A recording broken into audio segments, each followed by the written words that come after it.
Trending na naman ngayon ang aktor na si Maby Legaspi matapos sabihin ni Jackie Lo Blanco na mas gwapo daw ito. Ito daw ang sagot at tila parinig sa kampo ng ex-girlfriend na si Kylie Alcantara sa bago nitong rumored boyfriend sa basketballistang si Kobe Paras. Nag-react ang actress na si Jackie Lo Blanco sa isang recent photo na ipinost ng aktor na si Maby Legaspi kung saan makikita siyang nakasports ng Turner belt. Tila si Masi ay sumasailalim sa isang pagbabawas ng timbang tulad ng dieta at ehersisyo. Ayon kay Maby, nabawasan na siya ng 18 kilos. Nag-react ang fans at followers kabilang ang ilang celebrity sa bagong hitsura ni Maby.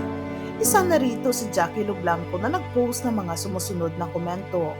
Mas gwapo ka na, mukhang mahusay, ituloy mo yan.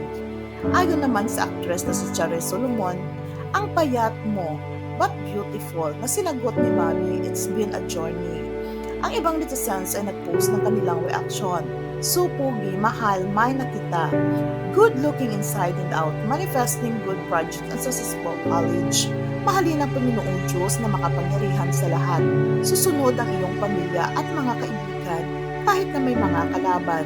Tamang babae ang darating sa tamang patahon. Matatandaang naging kontrobersya ang aktor matapos ang maugong na hiwalayan nila ng aktres na si Kylie Alcantara.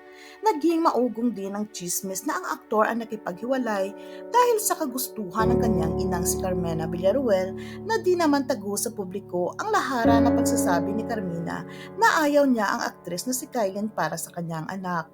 Sa kadahilanan na para wala daw itong respeto sa kanya.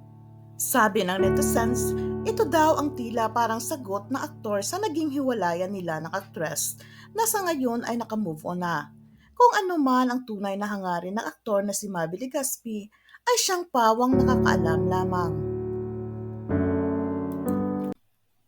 Kung nagustuhan ninyo ang aking video, please like and subscribe.